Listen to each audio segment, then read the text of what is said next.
The billionaire thought she was a gold digger, until her tears told him a different truth. Before we explore all the details of this incredible story, tell us where you're following us from and the time. Subscribe to the channel so you don't miss a thing, and let's embark on this journey together. She never should have walked through those glass doors, but desperation makes people do unexpected things. Alana Pierce stood at the entrance of the Langford Grand Hotel, her worn leather purse clutched tightly against her chest. The marble floors gleamed like mirrors, reflecting chandeliers that probably cost more than her annual salary. She didn't belong here, not in her simple black dress from a thrift store, not with her scuffed flats that had carried her through 3 bus transfers to get here. But her brother Damien was counting on her. "Excuse me, miss, do you have your invitation?" A security guard approached, his tone polite but firm. Alana's heart raced. "I'm not here for the event. I need to speak with someone about the accessibility program registration. There's been a mistake with my brother's application and all inquiries need to go through proper channels during business hours," the guard interrupted, already reaching for his radio. Panic flashed across Alana's face. She'd taken time off work, unpaid time she couldn't afford, because the office had told her this was the only window to resolve the issue. Damien had been so excited about the program, practicing his mobility skills every day in their small apartment. "Please, just 5 minutes. My brother is visually impaired, and this program could change his life. I just need to verify his information." Before the guard could respond, she slipped past him into the crowded ballroom. Crystal glasses clinked as investors in $1,000 suits discussed quarterly reports. The air smelled of expensive cologne and ambition. Alana moved through the crowd like a ghost, searching for someone who might help her. She spotted a woman in a hotel uniform near the registration table. "Excuse me," Alana approached quietly. "I'm looking for information about the accessibility program applications." "My brother, are you supposed to be here?" The woman's eyes narrowed, scanning Alana's outfit with barely concealed judgment. From across the room, Silas Langford watched the interaction with growing irritation. At 38, he'd built his hotel empire by reading people, their motives, their angles, their carefully constructed lies. And this woman, whoever she was clearly working some kind of angle. She was beautiful, he'd give her that. Her dark skin had a warm glow even under the harsh ballroom lights, and there was something about the way she held herself, straight-backed, despite her obvious discomfort, that caught his attention. But beauty had deceived him before. Silas excused himself from a conversation about profit margins and walked over, his footsteps silent on the marble floor. "Having trouble finding your invitation?" His voice cut through the ambient chatter, cold and sharp. Alana turned, meeting his gaze with startled brown eyes. There was something in those eyes, not calculation or greed, but something that looked almost like dignity. "I'm not here for the event," she said simply. "I'm trying to help my brother." Silas studied her face, looking for the telltale signs of deception he'd learned to recognize. The slight twitch of an eye, the pause before answering, the way people's voices changed when they lied. But all he saw was exhaustion and quiet determination. "Right, the brother." He crossed his arms. "Let me guess, he's sick, needs surgery, or maybe he's starting a business and just needs a small loan." The words hit Alana like a physical blow. She'd heard dismissal before, had felt the sting of being judged by her appearance, her neighborhood, her circumstances. But this man's assumption cut deeper somehow. "He's 15, she said quietly. "He was born with a degenerative eye condition. He's not asking for charity. He earned his spot in your accessibility program fair and square." Something flickered across Silas's face, doubt maybe, or the faintest hint of shame. But years of protecting himself had built walls that weren't easily breached. "Veio buscar o seu pedaço do glamour?" The words came out harsher than he intended, his cynicism wrapped in cruel assumption. Alana stared at him for a long moment. In her 30 years, she'd faced prejudice, financial struggle, and the weight of raising a disabled brother alone. But she'd never let anyone make her feel small. "I don't know what that means," she said with quiet dignity, "but I know what this means." She reached into her purse and pulled out a crumpled letter, Damien's acceptance notification for the program. Her hands trembled slightly as she held it out. "My brother has been preparing for this program for months. He's learned new mobility techniques, practiced using assistive technology, and he lights up every time he talks about the opportunity to help other people like him. I'm not here for glamour, Mr. Langford." Silas Langford. "Mr. Langford, I'm here because someone made an error in his file, and I was told this was the only time I could fix it. I've already taken unpaid time off work. I've spent my last $20 on bus fare to get here. I'm not asking for anything except 5 minutes to make sure my brother doesn't lose his chance." Silas felt something twist in his chest, an unfamiliar sensation that might have been guilt, but admitting he was wrong had never been his strength. "Security will escort you out," he said, though his voice lacked its earlier conviction. Alana carefully folded the letter and put it back in her purse.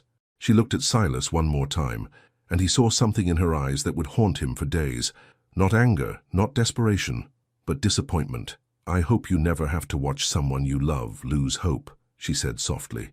Then she turned and walked away, her head held high despite the tears threatening to fall. Silas stood frozen as she disappeared into the crowd. Around him, the party continued. Laughter, business deals, the comfortable rhythm of wealth and influence. But for the first time in years, he felt completely alone. As Alana pushed through the hotel's revolving door, she didn't look back. She had a brother to face, a job to return to, and a life to keep building despite the disappointment. But something had changed in that ballroom, something that would bring them together again whether they were ready or not. And in the depths of his penthouse later that night, Silas Langford would find himself wondering if he'd just made the biggest mistake of his life. What happens when pride and prejudice collide with dignity and truth? Would you have had the courage to stand up to someone so powerful? The next morning brought the kind of shame that sits heavy in your chest and refuses to leave. Silas Langford stood in his corner office, 40 floors above the city, watching the morning traffic crawl through downtown like ants. He'd built his empire by making quick decisions and never looking back. Regret was a luxury he couldn't afford. So why couldn't he stop thinking about her? His assistant, Beverly, knocked and entered with her usual efficiency. "Mr. Langford, I have the Henderson report and your coffee." "Beverly." He turned from the window, his jaw tight. "Last night's event. The woman who was asked to leave, do we have any information about her?" Beverly's eyebrows rose slightly. In 5 years of working for Silas, he'd never asked about someone from security incidents. "I can check with the team, sir. Was there a problem?" "Just find out what you can." 3 hours later, Beverly returned with a manila folder that would change everything. "Sir, her name is Alana Pierce. She wasn't lying about her brother." Beverly's voice was careful, professional. "Damian Pierce, 15 years old, legally blind due to Leber congenital amaurosis. He was accepted into our accessibility program 3 months ago." Silas felt his chest tighten. And there was a clerical error. Someone transposed numbers in his social security information, flagging his application as fraudulent. The only way to fix it was to verify his identity in person during the event window. Ms. Pierce she was telling the truth. The words hit Silas like a physical blow. He sank into his leather chair, the weight of his mistake settling on his shoulders. "There's more, sir." Beverly hesitated. "I spoke with the hospital. Ms. Pierce spent the entire night in the emergency room with her brother. Apparently, he had a panic attack when he thought he'd lost his spot in the program." Silas closed his eyes. "How long has she been his guardian?" "Since she was 22. Their parents died in a car accident. She's been working 2 jobs to support them both, one at Dr. Morrison's optometry clinic, another cleaning offices at night." The room fell silent except for the hum of the air conditioning. Silas thought about his assumptions, his cruel words, the way he'd dismissed her without a second thought. "She also refused the reimbursement," Beverly added quietly. "What reimbursement?" "For her transportation costs. The program automatically offers it to families in financial need. She filled out the paperwork to decline it. Said the money should go to someone who needed it more." Silas felt something crack inside his chest. He'd built his fortune assuming the worst about people, protecting himself from those who wanted to use him. But Alana Pierce had wanted nothing from him except basic human decency. "Get me her contact information," he said finally. "I already tried, sir. She's not answering her phone." Meanwhile, across town in a cramped apartment above a laundromat, Alana Pierce sat at her kitchen table, staring at a stack of bills. The numbers didn't add up. They never did. Taking time off work yesterday had cost her a day's pay she couldn't afford to lose. "Lana?" Damian's voice came from the living room, where he was practicing with his white cane. "Did you hear back about the program?" Alana's heart clenched. She'd been dreading this conversation all morning. "Not yet, baby. But I'm working on it." It wasn't entirely a lie. She'd called the program office 6 times only to be told that all inquiries had to go through proper channels, the same channels that had created the problem in the first place. Her phone buzzed. Unknown number. "Ms. Pierce, This is Beverly Chen from Langford Hospitality. Mr. Langford would like to speak with you about your brother's application. Alana's grip tightened on the phone. I think I made it clear yesterday that I'm not interested in speaking with Mr. Langford. Ma'am, there's been a misunderstanding. About your brother's file, about the situation. Mr. Langford would very much like to make this right. Make it right? Alana's voice rose slightly. Your boss humiliated me in front of a room full of people. He assumed I was some kind of gold digger or something. And now he wants to make it right? Ms. Pierce, I understand your frustration, but perhaps if you could just... No, Alana's voice was firm. Tell Mr. Langford that my brother and I don't need his charity. We just need the system to work the way it's supposed to work. She hung up, her hands shaking with residual anger and hurt. But Beverly was persistent. The calls continued throughout the day, professional, respectful, but insistent. Finally, on the 7th call, she tried a different approach. Miss Pierce, I have your brother's corrected paperwork right here. All I need is 5 minutes of your time to verify the information and get him reinstated in the program. Alana closed her eyes. Her pride said to hang up, but Damien's future was more important than her wounded feelings. Fine, but not at your office, and not with him. Of course, where would you be comfortable meeting? Morrison Eye Clinic tomorrow at lunch, and Ms. Chen. Beverly Chen. Ms. Chen, if this is some kind of game, if you're trying to set me up for another humiliation, I promise you'll regret it. The line was quiet for a moment. Then Beverly's voice came through, softer than before. Ms. Pierce, I have a brother too. I give you my word. This is just about fixing a mistake. The next day, Alana sat in the clinic's break room, watching Beverly Chen review Damien's file with professional efficiency. She was nothing like Alana had expected, warm, genuine, with laugh lines around her eyes that suggested she smiled often. Everything looks correct now, Beverly said, sliding the papers across the table. Damien's spot in the program is secure. He can start next Monday. Alana felt relief wash over her, followed immediately by suspicion. That's it? No catch? No catch. Beverly hesitated. But I do have something else to discuss. Mr. Langford has a proposition for you. I'm not interested. Please just hear me out. Our company is developing a new project, adapting luxury spaces for accessibility. We need a consultant, someone who understands both the technical requirements and the real-world needs of people with disabilities. Alana frowned. I'm not qualified for that kind of work. According to your brother's application, you've been advocating for disability rights for years. You've helped modify your apartment building, worked with the city on sidewalk improvements, and you're studying disability services management through online courses. That's different. That's personal. Sometimes personal experience is the best qualification. Beverly leaned forward. The position pays well, very well, and it would allow you to help people like your brother on a much larger scale. Alana stared at the woman across from her. Why would he offer me this after yesterday? Beverly's expression grew serious. Because he realized he was wrong. About you, about your motives, about everything, and because you're exactly what this project needs. Someone who cares more about getting it right than getting ahead. And if I say no, then you say no. Your brother's spot in the program is secure either way. This is separate. For a long moment, Alana considered the offer. The money would change everything. No more double shifts, no more choosing between groceries and utilities. But it would also mean working with the man who'd made her feel 2 inches tall. I need to think about it. Of course, take all the time you need. As Beverly packed up her papers, she paused. Miss Pierce, for what it's worth, I think you'd be perfect for this job, and I think you'd surprise yourself with how much you could accomplish. After Beverly left, Alana sat alone in the break room, staring at the business card in her hand. Outside, she could hear the sounds of the clinic, phones ringing, patients checking in, the familiar rhythm of a place dedicated to helping people see clearly. Maybe it was time for some clarity in her own life, but first, she had to decide if she was brave enough to face Silas Langford again, and whether she could trust him not to break her heart twice. 3 days of sleepless nights had given Alana her answer, but it didn't make walking into the Langford building any easier. The elevator climbed toward the 20th floor, each ding marking another second closer to facing the man who'd stripped away her dignity with a single glance. Her reflection in the polished steel doors showed a woman in her best blazer, navy blue, slightly worn at the cuffs, but pressed to perfection. She'd borrowed it from her neighbor, Mrs. Rodriguez, who'd insisted she looked like she belonged in those fancy offices. If only she felt that way. The elevator doors opened to reveal a conference room filled with architects, engineers, and executives in $1,000 suits. At the head of the table sat Silas Langford, his eyes finding hers immediately. For a moment, something flickered across his face. Relief, regret.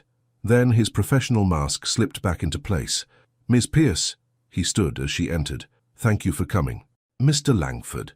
Her voice was steady, professional. She'd practiced this moment in her bathroom mirror until she could say his name without flinching. Beverly appeared at her elbow, guiding her to a seat halfway down the table. "Everyone, I'd like you to meet Alana Pierce, our accessibility consultant." The introductions blurred together, names and titles that meant nothing to her. But she noticed how they looked at her, curious, skeptical, wondering what qualified this woman to be in their boardroom. "Ms. Pierce," said a man in wire-rimmed glasses, "we've been working on this project for months. Perhaps you could tell us what experience you have with large-scale accessibility consulting." The question hung in the air like a challenge. Alana felt every eye in the room on her, measuring her worth, waiting for her to stumble. "I don't," she said simply. "I have something better. I have 15 years of living it." She reached into her bag and pulled out a folder, not the sleek portfolio cases the others carried, but a worn manila folder held together with rubber bands. "This is my brother's medical file. Every doctor's appointment, every therapy session. Every time someone told us, 'Sorry, we don't accommodate that,' or 'maybe try somewhere else.'" She opened the folder, revealing pages of documentation. "This is what happens when accessibility is an afterthought." The room fell silent. Silas leaned forward, his attention completely focused on her. "At Morrison Eye Clinic, I helped redesign the waiting room after watching my brother walk into the same low-hanging sign 3 times in one visit. The professionals had placed it at the exact height to catch a white cane." She pulled out a photograph, before and after shots of the clinic. That small change helped hundreds of patients. She reached for another document. "I worked with the city transportation department to get audio announcements added to the Route 47 bus because drivers kept forgetting to call out stops. Do you know how terrifying it is to not know where you are, to miss your stop because no one thought to speak up?" An engineer at the far end of the table shifted uncomfortably. "Ms. Pierce, we appreciate your personal experience, but this project requires technical expertise." "No," Alana's voice cut through his dismissal. "This project requires understanding. You can hire a dozen technical experts, but if you don't understand what it feels like to navigate a world that wasn't built for you, you'll create beautiful spaces that no one can actually use." She stood, walking to the whiteboard at the front of the room. "May I?" Silas nodded, and she began to draw, simple lines that formed a hotel lobby layout. "Standard design, reception desk here, elevators there, seating area in the middle. Looks good on paper." She marked the drawing with red X's. "But the path from entrance to elevator crosses 3 different floor textures. Each change trips up someone using a walker. The seating area has no tactile markers, so a blind person can't find it independently. And the reception desk is too high for someone in a wheelchair to have a conversation at eye level." She turned to face the room. "Now let me show you how it should work." For the next 30 minutes, Alana transformed their sterile architectural plans into living, breathing spaces. She explained sightlines and navigation markers, the psychology of accessible design, the difference between compliance and true inclusion. "The Americans with Disabilities Act is a minimum standard," she said, her confidence growing with each point. "But this project should be about excellence, about creating spaces so intuitive and welcoming that accessibility becomes invisible." When she finished, the room was silent. Then, one by one, the executives began asking questions, not challenges, but genuine curiosity about how to implement her ideas. Silas watched it all unfold, feeling something shift inside his chest. This wasn't the woman he'd dismissed 3 days ago. This was someone who commanded respect through knowledge, passion, and an unshakable belief in human dignity. "Ms. Pierce," said the architect, "could you review our preliminary designs and provide feedback?" "Of course, but I have conditions." Alana's voice was firm. "First, any recommendations I make get tested with actual users, people with disabilities, not just focus groups. Second, I want to shadow staff training to ensure your team understands not just the what, but the why of accessibility." "And third," Silas asked quietly. Alana met his gaze directly. "I want full decision-making authority on accessibility features. No compromises, because something costs too much or looks too different. If we're doing this, we're doing it right. The room buzzed with quiet conversations. This was more authority than they'd planned to give anyone, let alone someone they'd known for less than an hour. Done, Silas said without hesitation. All of it. Beverly smiled, making notes. I'll draw up the contracts. There's one more thing. Alana's voice was softer now. I want to bring my brother in as a consultant. Not charity, not a token gesture. He's studying computer science and assistive technology. He knows things about navigating digital systems that your IT team needs to hear. How old is he again? Asked the engineer. 15, but he's been adapting to inaccessible technology his whole life. That makes him an expert in ways your programmers never will be. Silas felt a smile tug at the corner of his mouth. What's his hourly rate? The same as any other consultant his age would get.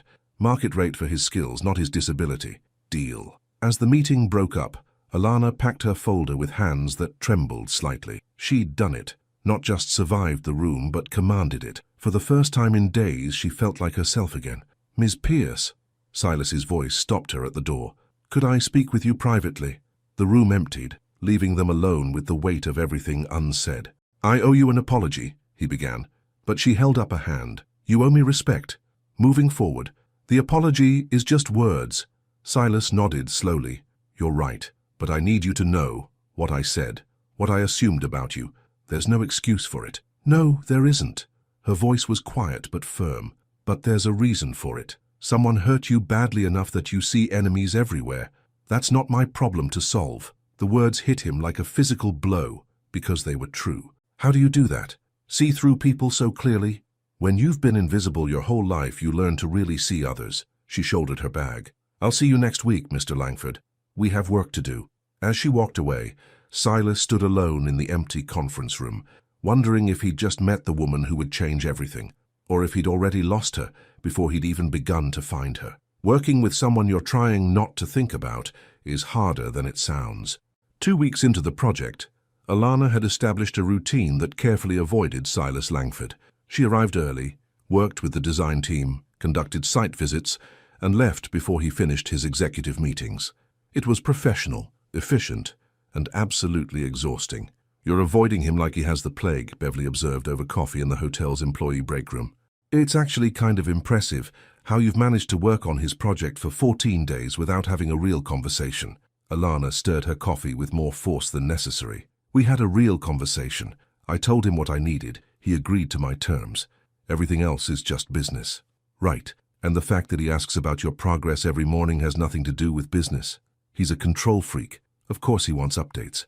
Beverly smiled knowingly. He doesn't ask about anyone else's progress, just yours. Before Alana could respond, her phone buzzed. A text from Damien. Lana, emergency at school. Can you come? Her blood ran cold. Damien never called anything an emergency, unless it really was. I have to go, she said, grabbing her bag. Family emergency. Beverly watched her rush out, then pulled out her own phone. 30 minutes later, Alana burst through the doors of Lincoln High School to find Damien sitting in the principal's office, his white cane folded in his lap and his shoulders hunched with embarrassment. What happened? She demanded, sitting beside him. Principal Morrison, a tired-looking woman in her 50s, sighed. There was an incident in Mr. Garrett's chemistry class. Damien was injured. Alana's heart stopped. Injured how? I'm fine, Damien said quietly, but she could see the bandage on his left hand. He wasn't fine, Principal Morrison continued. The lab stations aren't properly set up for visually impaired students. Damien reached for what he thought was a beaker of water and grabbed a container of diluted acid instead. What? Alana's voice rose. Why was there acid within reach? Where was his lab partner? Why wasn't someone watching? Lana. Damien's voice was soft but firm. It wasn't anyone's fault. The teacher didn't know how to adapt the lesson, and I thought I could handle it alone. Of course it's someone's fault.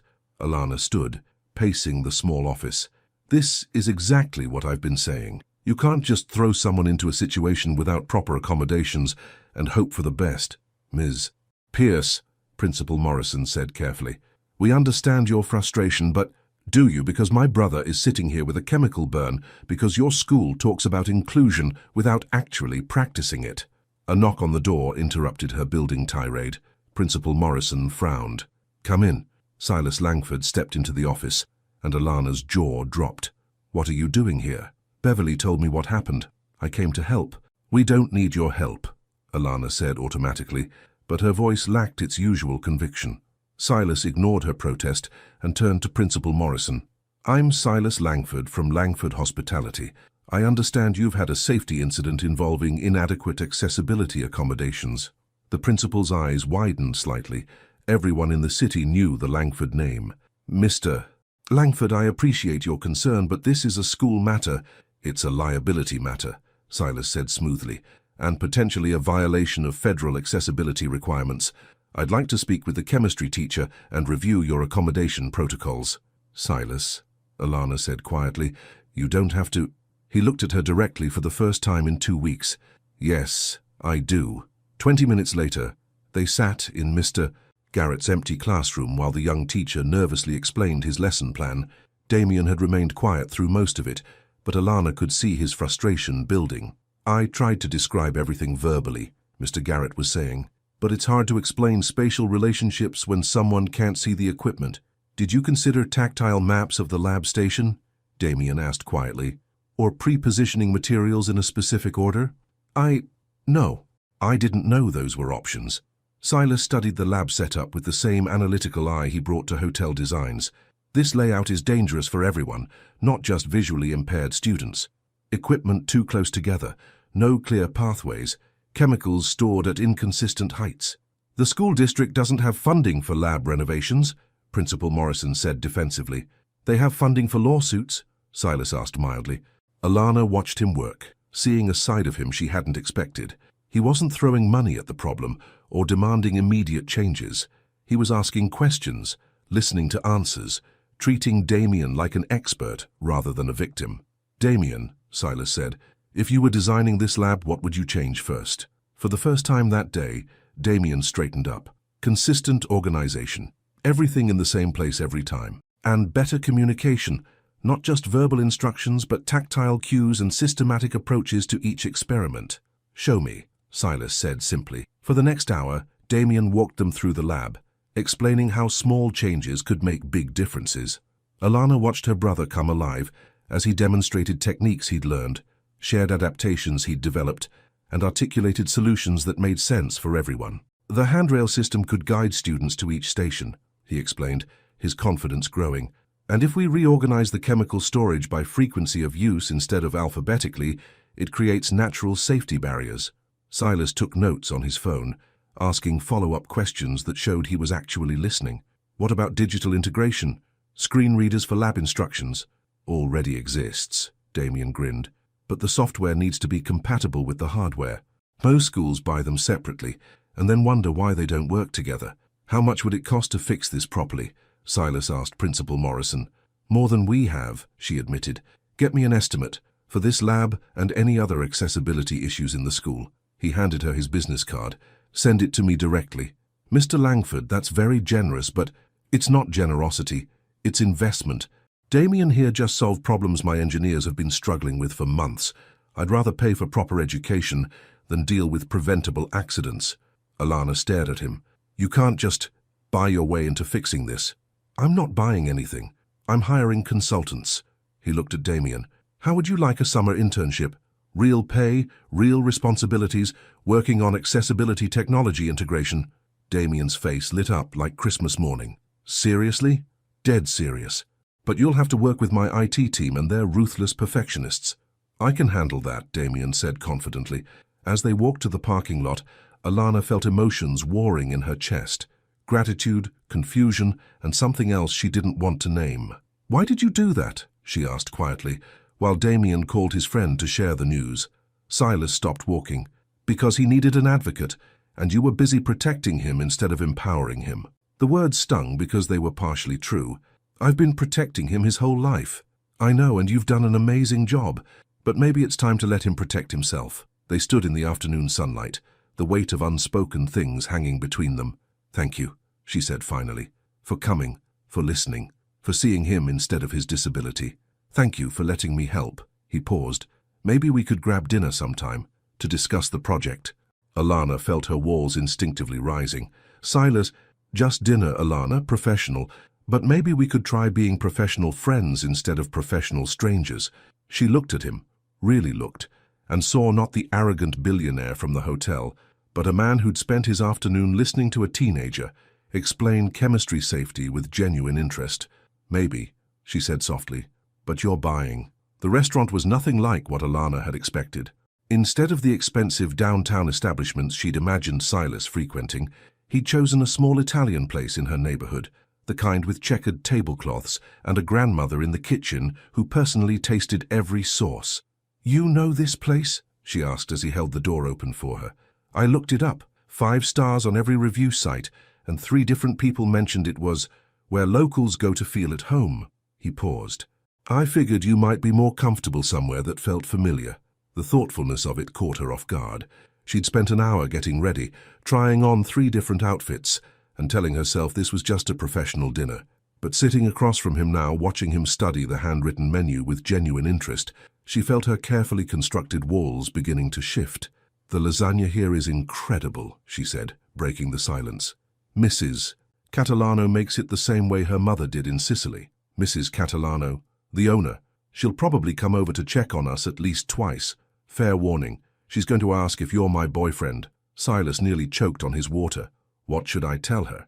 "The truth, that you're my complicated boss who bought dinner to discuss accessibility consulting." That's a mouthful. Maybe I'll just say, "It's complicated." Despite herself, Alana smiled. It was the first genuine smile she'd given him, and Silas felt something warm unfurl in his chest. "Tell me about Damien," he said, as they waited for their order. "How did you end up raising him?" The question was casual, but Alana heard the genuine curiosity beneath it. "Our parents died when he was 7 and I was 22. Car accident on I-95 during a snowstorm. I'm sorry. It was hard. I was barely keeping myself together, working part-time and going to college. Suddenly I had this scared little boy who was already dealing with vision loss, and he needed me to be the adult." She twisted her napkin between her fingers. "I wasn't ready for it, but you did it anyway. What choice did I have? He was my family, my responsibility." She looked up at him. "I dropped out of school, got a full-time job, learned everything I could about his condition. Some days I felt like I was drowning, but he needed me to swim." Silas studied her face in the candlelight. "You gave up your life for him." "No," Alana said firmly. "I built a different life, one that included him. There's a difference." "Is there? What did you want to be, before?" The question hung between them, intimate in its simplicity. Alana rarely let herself think about the path she'd abandoned. "Social worker," she said quietly. "I wanted to help families like ours. Kids aging out of foster care, people falling through the cracks of the system." She smiled ruefully. "Turns out I got to do that anyway, just from the other side." Mrs. Catalano appeared at their table, exactly as Alana had predicted. A tiny woman with silver hair and sharp eyes that missed nothing. "Alana, sweetheart. And who is this handsome man?" "Mrs. Catalano, this is Silas. We work together." The older woman's eyes narrowed as she studied Silas. "Work together, You treat our Alana good, yes? She's special, this one." "Yes, ma'am," Silas said seriously. "She's extraordinary." Something in his tone made Alana's breath catch. Mrs. Catalano beamed. "Good answer. I bring you extra garlic bread." After she bustled away, Alana shook her head. "I told you she'd embarrass us." "She didn't embarrass anyone. She's protecting someone she cares about." Silas paused. "Tell me about your ex-fiancé." The words came out before Alana could stop them, surprising them both. Silas's fork stopped halfway to his mouth. "Excuse me? You heard me. You've been asking about my life, my choices, my sacrifices, but there's a reason you assume the worst about people. Someone hurt you badly enough that you see gold diggers everywhere." For a moment, Silas considered deflecting. He'd perfected the art of changing subjects when conversations got too personal, but something about Alana's direct gaze made dishonesty impossible. "Her name was Vivian." His voice was carefully controlled. "We were together for 3 years. I thought she loved me, but she loved the idea of me. The lifestyle, the connections, the status. When she thought I was going to propose, she started planning our wedding before I'd even bought a ring. Told her friends about the house we'd buy, the charities she'd chair, the society events she'd host." Alana waited, sensing there was more. "I found out by accident. Overheard her on the phone with her sister, laughing about how she'd finally landed the big fish. Said she could put up with my emotional unavailability as long as the bank account was big enough." Ouch. The worst part wasn't the betrayal. It was realizing that I'd never really known her at all. I'd been in love with a performance. He met Alana's eyes. It made me question everything about my judgment, about people's motives. So you decided everyone was guilty until proven innocent. It was safer. Alana leaned back in her chair, processing this new information. How long ago? 4 years. 4 years, she repeated. 4 years of assuming every woman who looked at you wanted something. Yes, that must be exhausting. The simplicity of her observation hit him harder than sympathy would have. It is. I'm sorry someone made you feel like you weren't worth loving for who you are, Alana said quietly. But I'm not her, Silas. I don't want your money or your status or your connections. I just want to do good work and take care of my family. I know that now, do you? Because the way you looked at me in that hotel ballroom, that wasn't just caution. That was years of hurt and anger aimed at the wrong person. Silas set down his fork, her words hitting their mark. You're right, and I'm sorry. Not just for what I said, but for what I assumed. You deserved better. They sat in silence for a moment, the weight of honesty settling between them. Can I ask you something? Alana said finally. Anything. Why did you really come to the school today? The truth. Silas considered his answer carefully. Because you were scared. And I realized that in the 2 weeks we'd been working together, I'd never seen you scared. You're always so composed, so in control. But when you got that text from Damien, you looked vulnerable, human, he said softly. And I wanted to help. Not because I had to, or because it would benefit me somehow, but because you matter. The words hung in the air between them, charged with meaning neither was quite ready to acknowledge. Silas, Alana's voice was barely above a whisper. I know this is complicated, he said quickly. I know I messed up badly, and I know you have every reason not to trust me, but I'd like to try to earn that trust as colleagues, as friends, as whatever you're comfortable with. Alana looked at him across the small table, really looked. She saw past the expensive suit and the confidence, past the walls he'd built to protect himself. She saw a man who'd been hurt and was trying to figure out how to heal. One step at a time, she said finally. One step at a time, he agreed. As Mrs. Catalano brought their check and fussed over them like a fond grandmother, Alana felt something shifting inside her chest, something dangerous and terrifying and wonderful, something that felt suspiciously like hope. Some walls take years to build and only moments to crumble. 3 weeks after their dinner, Alana found herself looking forward to Monday mornings for the first time in her life. The project was progressing beautifully. The accessibility features were innovative without being obvious, elegant solutions that enhanced the space for everyone. But if she was honest with herself, the work wasn't the only reason she felt lighter these days. Silas had kept his word about taking things one step at a time. No grand gestures, no inappropriate comments, just consistent respect and genuine interest in her ideas. He asked thoughtful questions, implemented her suggestions without argument, and somehow always had coffee waiting when she arrived for morning meetings.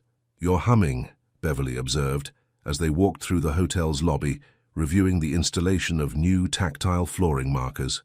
I don't hum. You've been humming the same song for 3 days. Something about sunshine and happiness.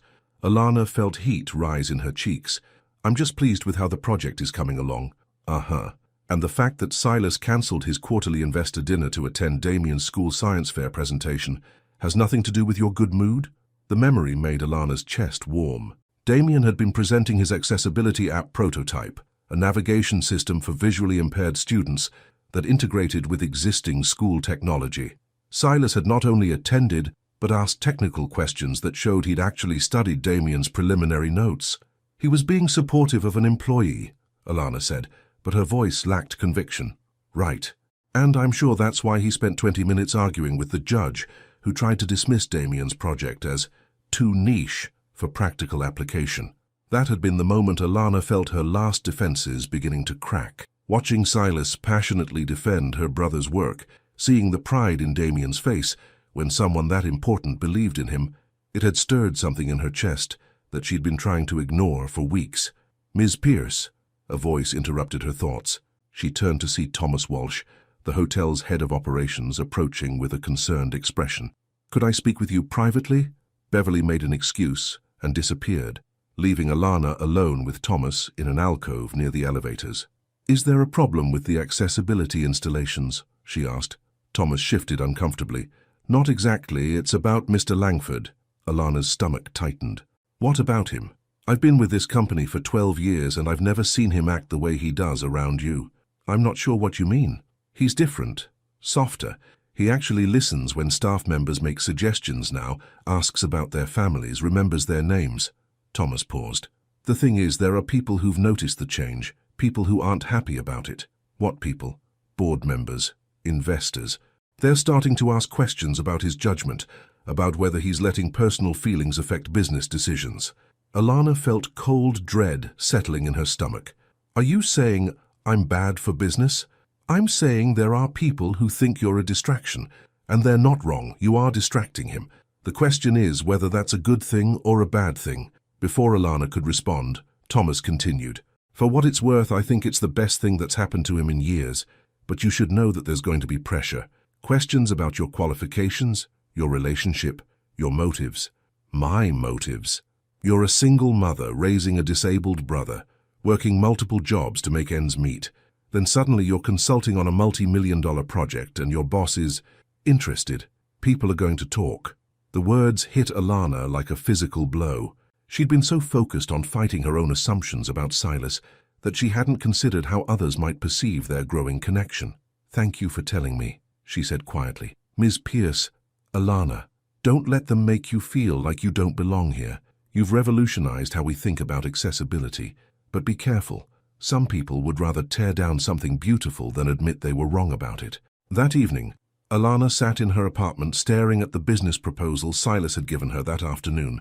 He wanted to extend their contract, expand the accessibility consulting to all Langford properties nationwide. It was everything she'd dreamed of professionally, the chance to make a real difference on a massive scale. But Thomas's warning echoed in her mind. Was she really qualified for this opportunity, or was Silas letting personal feelings cloud his judgment? You look like someone stole your ice cream, Damien said, settling beside her on the couch with 2 cups of tea. Just thinking about work. The project that's going amazing and making you happier than I've seen you in years. That work. Alana smiled despite her concerns. When did you get so wise? Around the time my sister started falling for her boss and pretending she wasn't. Damien? Lana, I'm blind, not oblivious. You light up when he calls. You spend extra time getting ready on days when you know you'll see him. And last week, you defended his taste in coffee for 10 minutes after Mrs. Rodriguez said it was too fancy. Alana sighed. It's complicated. Why? Because he's rich? Because he hurt your feelings at first? Because you're scared? All of the above. She pulled her knees to her chest. People are going to say I'm using him, that I'm not qualified for this job, that I'm just another woman after his money. Are you? Of course not. Then why do you care what people say?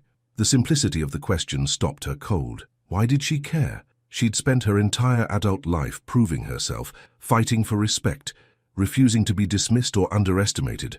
When had other people's opinions become more important than her own truth? Because, she said slowly, I don't want him to wonder if they're right.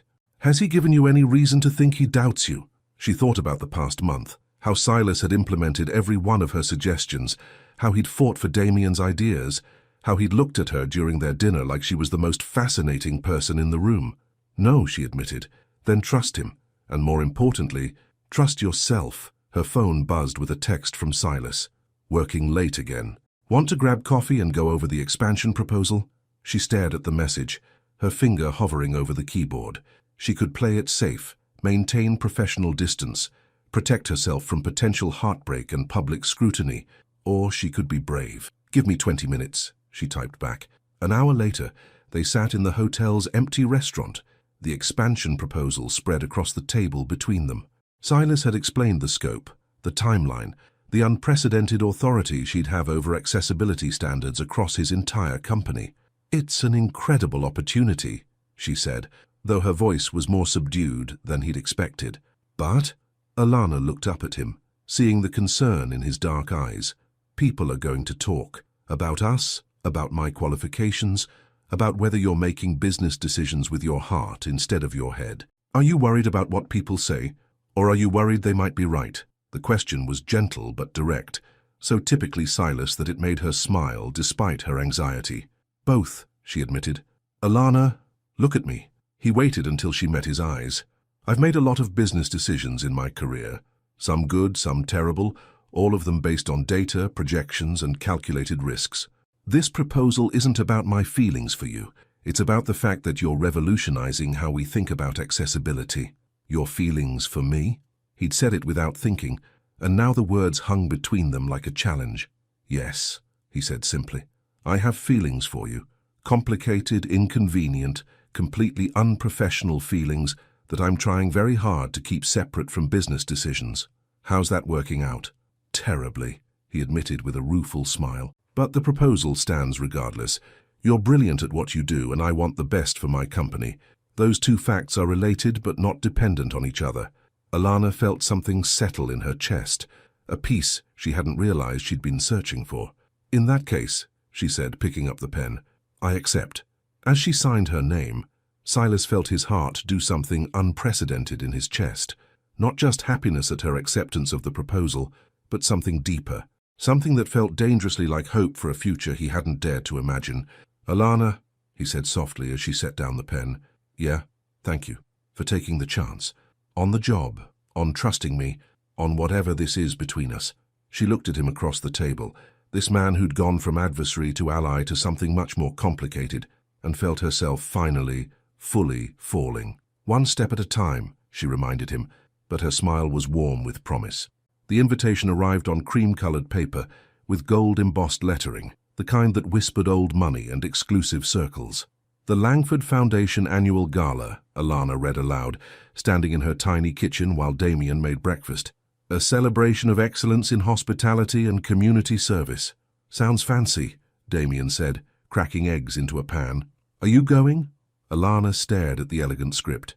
As the lead accessibility consultant for the company's expansion, she was expected to attend, but the thought of walking into a room full of society elites made her stomach churn. "I don't belong at something like this." "Says who?" "Says the price tag on the dresses in the windows I walked past yesterday. Says the fact that I've never owned a piece of jewelry that wasn't from a department store." Damien turned from the stove, his expression serious. "Lana, you've spent the last 2 months teaching millionaires how to make their buildings accessible. You've revolutionized their entire approach to design. You absolutely belong there." But even as she nodded, Alana felt the familiar weight of imposter syndrome settling on her shoulders. 3 days later, she stood outside Nordstrom in a dress Beverly had helped her choose, a deep emerald green that complemented her skin tone without screaming, "trying too hard." Her hair was styled in elegant curls, and she'd even splurged on professional makeup. She looked the part, but inside she felt like a fraud.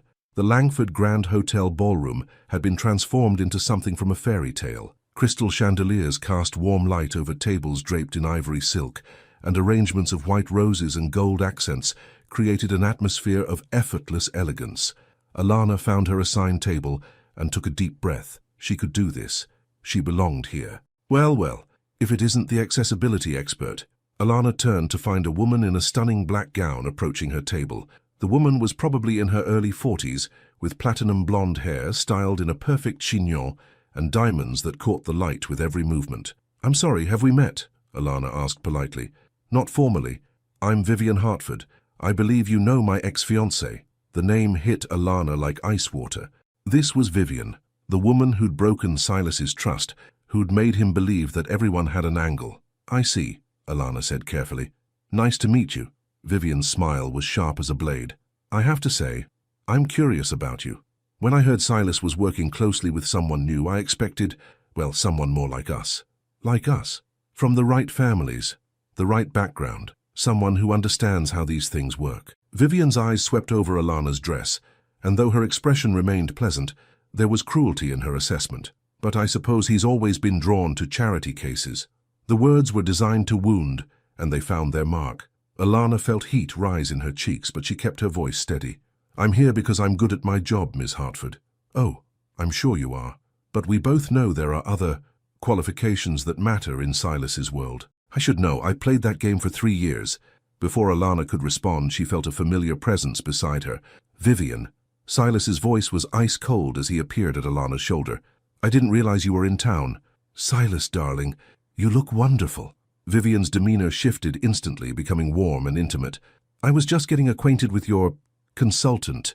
Ms. Pierce is the best accessibility expert on the East Coast," Silas said firmly, "and a valued member of our team." "Of course she is." Vivian's smile never wavered. "I'll let you two get back to working." As she glided away, Alana felt the poison of her words spreading through her system. Charity case. Someone more like us. Someone who understands how these things work. Are you all right? Silas asked quietly, his hand finding the small of her back. Fine, Alana lied, but she could feel her walls rebuilding themselves brick by brick. The evening deteriorated from there. During dinner, Alana found herself seated between two board members' wives, who spoke over her head about mutual acquaintances and charity events she'd never heard of. When they did include her in conversation, their questions felt like tests she was destined to fail. "Where did you summer as a child?" asked Margaret Thornton, a woman with steel-grey hair and cold blue eyes. "In our apartment," Alana answered honestly, "with the air conditioning on if we could afford the electric bill." The silence that followed was deafening. Later, during the silent auction, she overheard a group of men in expensive suits discussing the diversity hire and whether Silas was thinking with his heart instead of his head. When one of them noticed her listening, he had the grace to look embarrassed, but the damage was done. By the time Silas took the stage to give his speech about the company's new accessibility initiatives, Alana felt like she was drowning. Every word of praise he spoke about her work felt tainted by what she'd heard, what she'd felt, what Vivian had confirmed. "Our success in this venture is entirely due to the vision and expertise of Alana Pierce," Silas said, his eyes finding hers across the crowded room. "She's not just changed how we build, she's changed how we think." The applause was polite but restrained, and Alana felt every clap like a judgment. As soon as the speech ended, she slipped out of the ballroom and onto the hotel's rooftop terrace, desperate for air. The city sparkled below her, but all she could think about was Vivian's words. The wives' condescension, the men's assumptions. Maybe they were right. Maybe she was out of her depth. Maybe she was just another woman who'd gotten too close to Silas Langford and confused professional opportunity with personal worth. "There you are." Silas's voice came from behind her.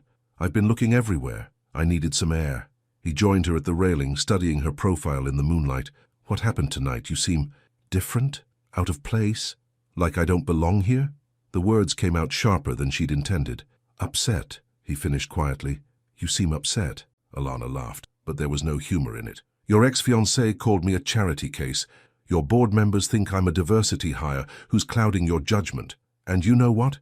Maybe they're right." "Alana, no, listen to me." She turned to face him, her eyes bright with unshed tears. "I've been kidding myself thinking I could fit into your world. But I can't, Silas. I don't have the right background, the right connections, the right anything. See, I'm just a woman from the projects who got lucky. That's not true, isn't it? Be honest, would you have given me this opportunity if you didn't have feelings for me? Would any of this have happened if I hadn't walked into that ballroom that night?" The question hung between them, and Silas's hesitation was answer enough. "I thought so," Alana said softly. "You're twisting this," Silas said desperately. "Yes, I have feelings for you, but your work speaks for itself. You've revolutionized everything we do, because you let me, because you wanted to impress me or help me or whatever this is." She gestured between them. "But what happens when the novelty wears off? What happens when you realize that dating someone like me is more trouble than it's worth?" "Someone like you?" Silas's voice rose. "What the hell does that mean?" "Poor Silas. Black. From the wrong side of town. Someone who doesn't know which fork to use at dinner parties or how to make small talk about summer homes." Tears were flowing freely now. "Someone who will always be grateful for the crumbs you throw her way." The words hit Silas like physical blows. "You think that's how I see you?" "I think that's how everyone sees me, and eventually you will too." She started to walk away, but he caught her arm gently. "Alana, please, don't let them win. Don't let Vivian's poison get into your head." "This isn't about Vivian," Alana said, pulling free. "This is about reality, about the fact that I was stupid enough to think fairy tales were real. What we have is real. What we have is complicated, and I'm tired of complicated." She walked toward the elevator, her heels clicking against the marble floor like a countdown to something ending. "Where are you going?" Silas called after her. Alana paused at the elevator doors, her hand on the button. When she turned back, her face was composed but distant, the professional mask she'd worn in those first meetings. "Home," she said simply, "where I belong." As the elevator doors closed between them, Silas stood alone on the terrace, watching the city lights blur through the glass and wondering if he'd just lost the best thing that had ever happened to him. Some silences are louder than any words ever spoken. For 2 weeks after the gala, Alana threw herself into work with the desperate intensity of someone trying to outrun her own thoughts. She arrived at the project sites early, stayed late, and communicated with Silas only through Beverly or email. Professional, efficient, completely hollow. "You're being ridiculous," Beverly said on a Tuesday morning, cornering Alana in the hotel's temporary office space. "He's miserable, you're miserable, and the whole team is walking on eggshells." "I'm being professional," Alana replied without looking up from her accessibility compliance checklist. "The project is on schedule and under budget. That's what matters." "Is it? Because yesterday he snapped at 3 different people for breathing too loudly, and you've reorganized that same filing cabinet 4 times this week." Alana finally looked up, and Beverly was shocked by what she saw. Dark circles under her eyes, a tightness around her mouth that spoke of sleepless nights and swallowed tears. "I'm fine," Alana said, but her voice cracked on the words. "No, you're not, and neither is he." Meanwhile, 40 floors above, Silas stood at his office window, staring down at the street without seeing anything. The expansion project was proceeding flawlessly. Alana's work was as brilliant as ever, even delivered through intermediaries. But the joy had gone out of it, the partnership that had made every challenge feel conquerable. "Sir?" His assistant knocked on the open door. "Ms. Hartford is here to see you." Silas's jaw tightened. "I didn't have an appointment with—" "Silas, darling." Vivian swept into the office like she owned it, elegant in a cream-colored suit that probably cost more than most people made in a month. "Don't look so thrilled to see me." "What do you want, Vivian?" "To congratulate you, of course. I heard your little project consultant decided to keep things professional. Very wise of her, really." Silas turned from the window, his expression dangerous. "Stay away from Alana." "Oh, I didn't have to do anything. She figured it out all on her own." Vivian settled into one of his leather chairs uninvited. "The truth about how these relationships work in our world. The reality of what happens when people from different backgrounds try to mix. Get out." "Silas, be reasonable. You had your fun, your little walk on the wild side, but surely you see that it never would have worked long term. The board is already questioning your judgment." "The board can go to hell." "Can it?" "Because I heard Richard Blackstone is considering pulling his investment if he thinks you're making emotional decisions instead of business ones, and the Pemberton Group is having similar concerns." The names hit Silas like cold water. Major investors, long-term partners whose support was crucial to the company's expansion plans. "You're lying." "Am I? Make a few calls, see what you discover." Vivian stood, smoothing her skirt. "I'm not saying this to hurt you, darling. I'm saying it because I care about you, about us." "There is no us." "Isn't there? We understand each other, Silas. We come from the same world, want the same things. We both know how to separate business from pleasure, how to make decisions with our heads instead of our hearts." She moved closer, her perfume, the same scent that had once meant comfort, now making his stomach turn. "Think about it," she said softly. "When this infatuation burns out, when reality sets in, you'll remember why we worked so well together." After she left, Silas sat alone in his office, Vivian's words echoing in his mind. He made the call she'd suggested and discovered that her information was unfortunately accurate. 3 major investors had expressed concerns about his recent decisions and their impact on company direction. That evening, Damien found Alana sitting on their fire escape, staring at the sunset through the gaps between buildings. She'd been doing this every night since the gala, escaping to this tiny outdoor space when the walls of their apartment felt too close. "You know, for someone who got her dream job, you sure don't look happy," he said, settling beside her. "The job is fine. The job isn't the problem, and we both know it." Alana was quiet for a long moment. "Remember when you were little and you'd build those elaborate block towers? You'd spend hours getting them just right, and then one tiny bump would send the whole thing crashing down." "Yeah, that's what this feels like." "I thought I could build something real with him, but I was using the wrong foundation." "What foundation was that?" "Hope, faith, the ridiculous belief that love could bridge any gap." She laughed bitterly. "Turns out some gaps are too wide." Damien studied his sister's profile in the fading light. "You know what I remember about those block towers? I always built them again. Sometimes better than before." "This isn't blocks, Damien. This is real life with real consequences, and real people who think I'm not good enough for their world, and you believe them." The question was simple, but it cut straight to the heart of everything. Did she believe them, or was she just afraid of proving them wrong and falling even harder? "I don't know anymore," she whispered. Her phone buzzed with a text from Beverly. "Emergency at the hotel. Accessibility system malfunction. Need you here ASAP." Alana sighed. "I have to go. Work crisis." At 9 o'clock at night? Rich people problems don't keep regular hours. When Alana arrived at the hotel, she found Beverly waiting in the lobby with an expression that was part apologetic, part determined. "There's no emergency, is there?" Alana asked. "There's an emergency," Beverly said firmly, "just not the kind you think." She led Alana to the elevator, pressing the button for the penthouse level. "Beverly, what are you doing?" "Fixing two people who are too stubborn to fix themselves." The elevator opened directly into Silas's penthouse, and Alana found herself face to face with the man she'd been avoiding for 2 weeks. He looked as tired as she felt, his usually perfect appearance rumpled around the edges. "I didn't know you were coming," he said quietly. "Beverly lied about an emergency." "There is an emergency," Beverly said from behind them. "You two are destroying yourselves and everyone around you with this ridiculous standoff." She stepped back into the elevator. "I'm going home.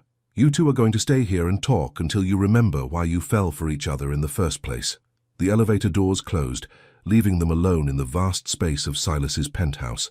The silence stretched between them, heavy with everything they hadn't said. "You look tired," Silas said finally. "So do you.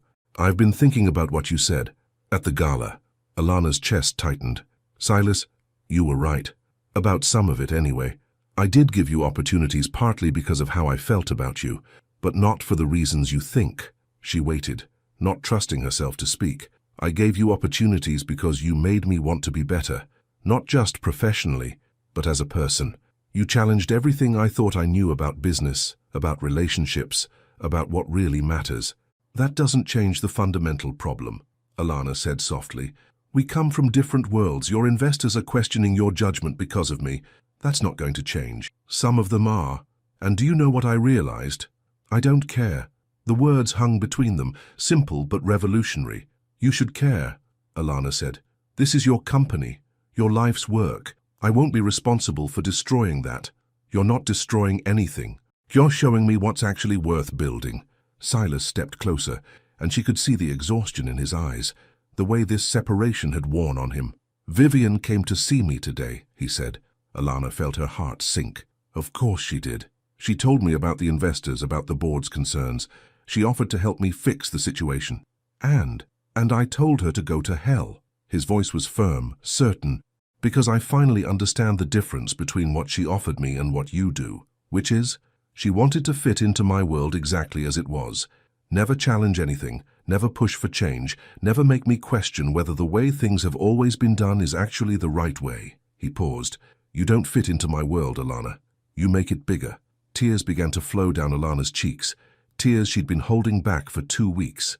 "I'm scared," she whispered. "I'm scared of not being enough. I'm scared of you waking up one day and realizing you made a mistake. I'm scared of loving you and losing myself in the process." "I'm scared too," Silas admitted. "I'm scared of messing this up, of letting my past poison something beautiful. I'm scared that I'll never be worthy of the way you see the world." They stood there in his penthouse, two people who'd been hurt and learned to protect themselves, finally admitting their fears to each other. "Where does that leave us?" Alana asked. "I don't know," Silas said honestly, "but I know I'd rather figure it out together than spend another day pretending I don't miss you every moment you're not here." Alana looked at him, really looked, and saw not the billionaire with all the answers, but a man who was just as lost and hopeful as she was. "One step at a time," she asked, echoing their earlier promise. "One step at a time," he agreed, reaching out to touch her face gently. "But together this time. No more running, no more walls, just us figuring it out as we go. Love doesn't conquer all, but sometimes it conquers enough." The board meeting was scheduled for 9 a.m. on a grey Monday morning, and Silas knew it would determine everything. Richard Blackstone had called an emergency session to address concerns about company direction and leadership decisions. Translation, they were coming for him, and Alana was the weapon they planned to use. "So you don't have to do this," Alana said quietly as they stood outside the Langford building at 8:45 a.m. She'd insisted on coming, despite Silas's protests that it would only make things worse. "Yes, I do. If they want to question my judgment, they should hear from the person they're questioning it about." Silas took her hand, his fingers intertwining with hers. "Whatever happens in there, I know," she said softly. "We face it together." The boardroom felt like a courtroom. 12 men and 2 women in expensive suits sat around a mahogany table that had witnessed decades of corporate decisions. Richard Blackstone, silver-haired and sharp-eyed, commanded the head of the table like a judge preparing to deliver a verdict. "Silas," Richard began without preamble, "we need to discuss the accessibility consulting contract and its implications for company operations." "The accessibility project has exceeded every metric we set," Silas replied calmly. "Customer satisfaction is up 18%. We've received recognition from 3 disability advocacy organizations, and advance bookings for accessible rooms are booked solid for the next 6 months." "That's not what we're here to discuss," said Margaret Pemberton, her voice ice-cold. "We're here to discuss your relationship with the consultant and whether it's affecting your professional judgment." The words hung in the air like an accusation. Silas felt Alana tense beside him, but she remained silent, letting him navigate the corporate politics he understood better than she did. "Ms. Pierce is here because I invited her," Silas said firmly. "If you have concerns about her work, she should be part of this conversation." "How convenient," Margaret continued, "that the woman you're romantically involved with just happens to be irreplaceable to your company." "Margaret," Silas's voice carried a warning, "be very careful how you proceed." But Alana had heard enough. She stood slowly, commanding the room's attention with quiet dignity. "May I address the board?" Richard nodded, his expression curious despite his disapproval. "You're right," Alana said simply. "Silas and I have developed feelings for each other, but let me be very clear about the timeline." She pulled out her phone and opened her notes app, her voice becoming crisp and professional. "I was offered this consulting position on March 15th. Our first business dinner was March 22nd. The first time Silas indicated any personal interest was April 8th, 3 weeks after I'd already proven my professional value." She looked around the table, meeting each board member's eyes. "You want to know about my qualifications? I've spent 15 years advocating for disability rights. I've consulted on accessibility improvements for 12 businesses in this city. I hold certifications in universal design and ADA compliance. And I've lived with the daily reality of navigating a world that wasn't built for people like my brother." "Ms. Pierce," Margaret interrupted, "your personal experience is admirable, but nothing." Alana's voice cut through the condescension like a blade. "You want to reduce me to a romantic distraction? Fine, let's talk numbers." She moved to the whiteboard at the front of the room, her movements confident and controlled. "Pre-accessibility redesign. Customer complaints about facility access averaged 47 per month. Post-redesign, 4. Revenue from accessible room bookings, up 340%. Positive press coverage, 12 major articles in hospitality trade publications." She turned back to face the room. "Now let's talk about your concerns. You're worried that Silas is making emotional decisions instead of business ones. You're worried that his relationship with me compromises his leadership." Richard leaned forward. "Aren't you? I'm worried that you're so invested in maintaining the status quo that you can't see innovation when it's generating record profits." The room fell silent. Margaret's face was flushed with anger, but Richard looked thoughtful. "Furthermore," Alana continued, "if you fire Silas because he chose to see potential where others saw problems, if you punish him for being brave enough to take risks that paid off, then you're not the business leaders you think you are. You're just scared old money protecting scared old ideas."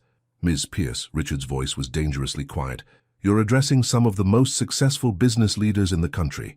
I'm addressing people who are so afraid of change that they'd rather destroy something good than admit they were wrong about it." Silas watched in amazement as Alana faced down the most powerful people in his professional world, without flinching. "But here's what really bothers me," Alana said, her voice softening slightly. "You're not just questioning Silas's business judgment. You're questioning his character. This man has built a company based on excellence and integrity.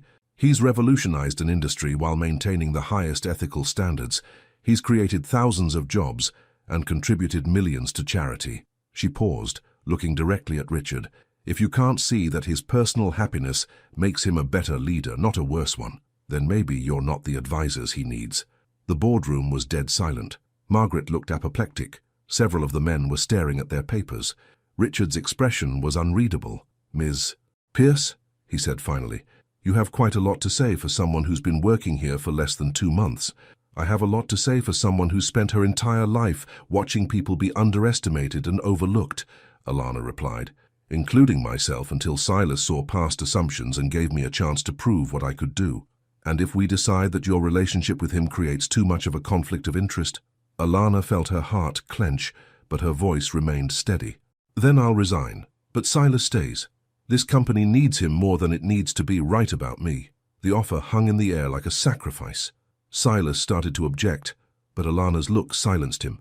However, she continued, if you make that choice, you'll be losing the best accessibility consultant on the East Coast and the most ethical leader this company has ever had. And in 5 years, when your competitors are dominating the accessible tourism market and you're struggling to catch up, remember this moment.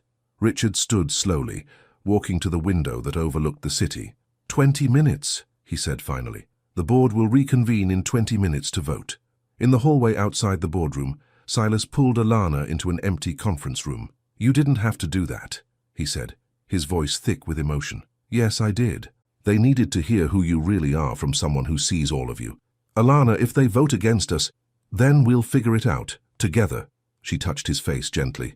Whatever happens, I love you, and I'm proud of what we've built, both professionally and personally. I love you too, he said, pulling her close, more than I thought I was capable of. They stood there holding each other, two people who'd learned that love meant fighting for something bigger than themselves. When they returned to the boardroom, Richard was already seated. His expression gave nothing away. The board has reached a decision, he announced. By a vote of 10-4, we've decided to fully support the Accessibility Expansion Project and Mr. Langford's leadership. Alana felt her knees nearly give out with relief. However, Richard continued, Miss Pierce will report directly to the board for all accessibility matters, not to Mr. Langford. This ensures both professional independence and continued excellence. It wasn't perfect, but it was survival. More than that, it was recognition. Thank you, Silas said simply. Richard's stern expression softened slightly. Miss Pierce, your presentation was illuminating. Perhaps we've been thinking too small about the potential of this market. As they filed out of the boardroom, Margaret Pemberton stopped beside Alana.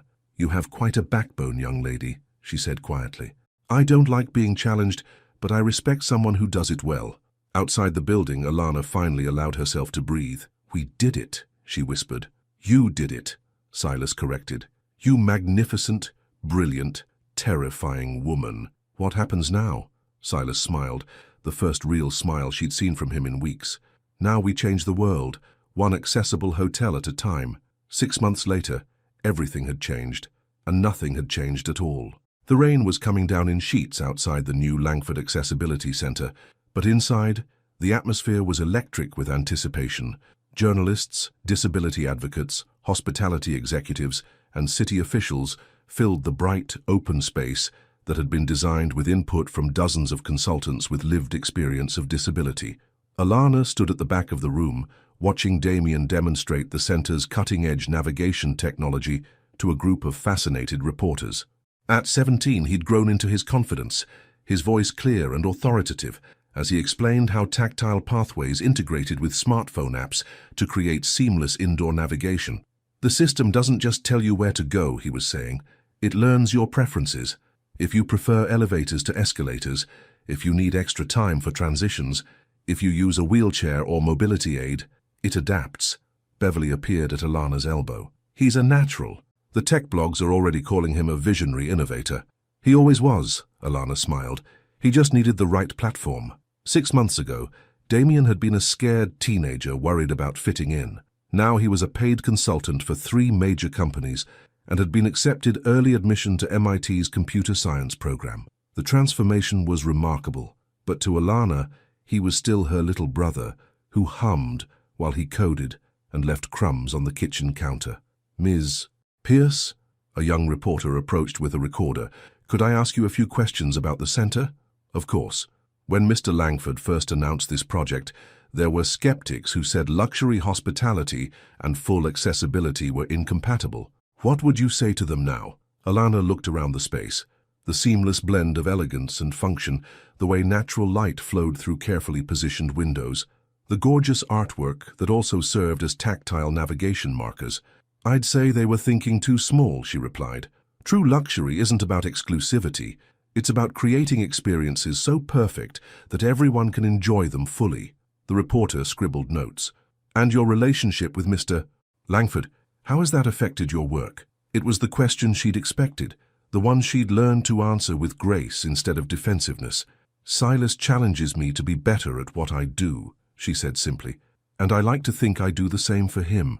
The best partnerships, professional or personal, make both people stronger. Across the room, Silas was being interviewed by a business journalist about the financial success of the accessibility expansion. The numbers were even better than they'd projected. Occupancy rates up, customer satisfaction scores at all-time highs, and 3 major hotel chains already reaching out about licensing their accessibility innovations. Mr. Langford, the journalist was saying, some industry analysts credit Ms. Pierce with revolutionizing your approach to inclusive design. Would you agree? Silas's eyes found Alana across the crowded room. She was laughing at something Beverly had said, her face radiant with genuine joy. In her navy blue dress, not borrowed this time, but bought with money she'd earned, she looked like exactly what she was, a successful professional who belonged everywhere she chose to be. Alana didn't revolutionize my approach, Silas said, his voice warm with pride. She revolutionized me. The journalist raised an eyebrow. How so? She taught me that the best business decisions aren't always the safest ones. That innovation requires listening to voices you haven't heard before. That excellence isn't about maintaining the status quo, it's about constantly reimagining what's possible. And personally, Silas smiled, personally, she taught me that love isn't about finding someone who fits into your world, it's about building a world worth sharing. The formal presentations concluded with a ribbon-cutting ceremony. As cameras flashed and applause filled the room, Alana felt a hand slip into hers. Silas had found his way through the crowd to stand beside her. Proud of you, he murmured in her ear. Proud of us, she corrected. The crowd began to thin as the reception moved to the adjoining space, but Alana and Silas lingered in the main room. The center was beautiful in the evening light, every detail thoughtfully designed, every element serving both form and function.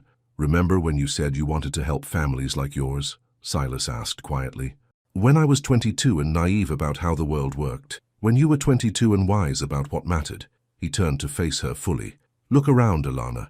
Look at what you've built. She did look. At the space that would train hospitality workers on accessibility best practices. At the technology incubator where disabled innovators would develop the next generation of assistive technology. At the scholarship program that would help kids like Damien access higher education. We built, she corrected gently. We built, he agreed. But you dreamed it first. They stood together in comfortable silence, watching the last of the evening light play across the polished floors. Through the floor-to-ceiling windows, they could see the city spreading out below them. Millions of people living their lives, facing their challenges, finding their own ways to build something meaningful. Silas, Alana said softly. That first night at the hotel, if you could go back and change how we met, would you? He considered the question seriously. You mean, would I rather have met you under different circumstances? Without the misunderstanding? Without the pain? Yes. No, he said without hesitation. Because if we'd met at a cocktail party or through mutual friends, I might have seen what everyone else saw first. How beautiful you are. How charming. How accomplished. I might never have gotten to see what I saw that night, which was your strength, your dignity under pressure, the way you could maintain your grace even when someone was treating you terribly. He paused. I fell in love with your character before I fell in love with anything else. That's not something you can fake or perform. That's who you are at your core. Alana felt tears prick her eyes. Even when I was running away from you? Especially then. You were protecting yourself, protecting what mattered to you. I respected that even when it was breaking my heart.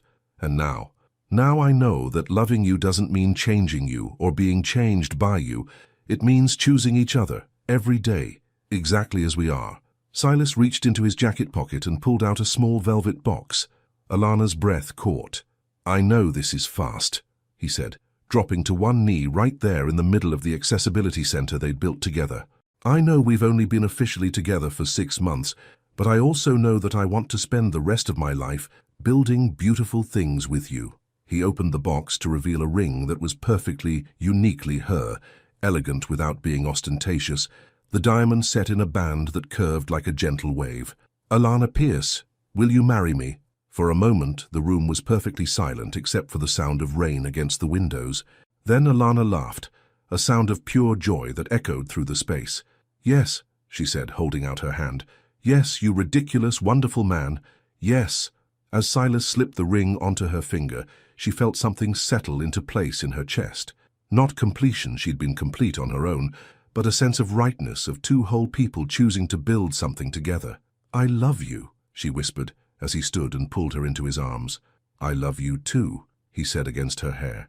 "My brilliant, beautiful, impossible partner in everything." They kissed in the center of the room they'd created, surrounded by evidence of what could happen when two people chose to see possibility instead of limitation, when they chose love over fear, when they chose to build something bigger than themselves. Outside, the rain was stopping, and the first stars were beginning to appear in the clearing sky. And inside, two hearts that had traveled long and complicated roads to find each other were finally, truly home. 3 years later, Alana Langford stood in the same airport where everything had once fallen apart. But this time she wasn't running from anything. The connection delay that had once brought her and Silas together in crisis was happening again, but now they sat side by side in the first-class lounge, her hand resting protectively over the gentle swell of her belly. At 6 months pregnant, she glowed with a contentment that had taken years to fully bloom. "Flight 447 to London is now boarding," came the announcement over the intercom. Silas looked up from his laptop, where he'd been reviewing the final presentation for the International Accessibility Summit. The Langford model had become the gold standard worldwide, and they were traveling to share their innovations with hospitality leaders across Europe. "Ready to change the world again, Mrs. Langford?" he asked, closing his computer. "Always," she smiled, though the title still gave her a small thrill even after 2 years of marriage.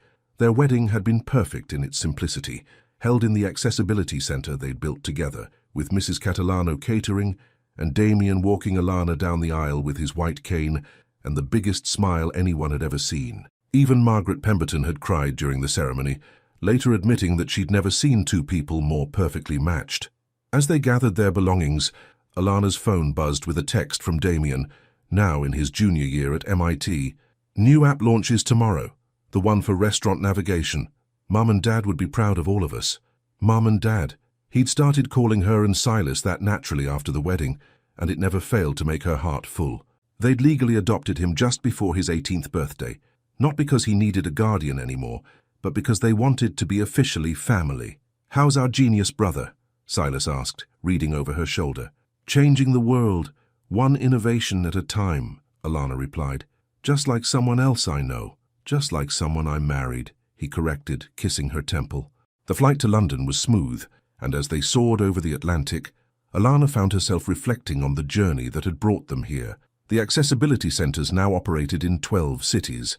Her consulting firm employed 43 people with disabilities who'd found meaningful careers using their lived experiences to create change.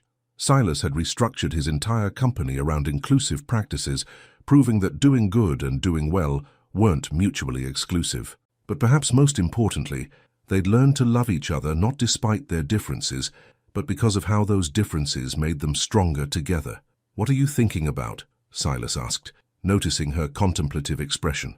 "That first dinner," she said softly. "When you asked me what I wanted to be before everything changed with Damien, you said social worker, someone who helped families like yours.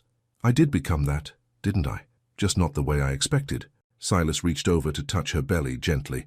"And now we're going to raise someone who'll grow up believing that helping others isn't exceptional.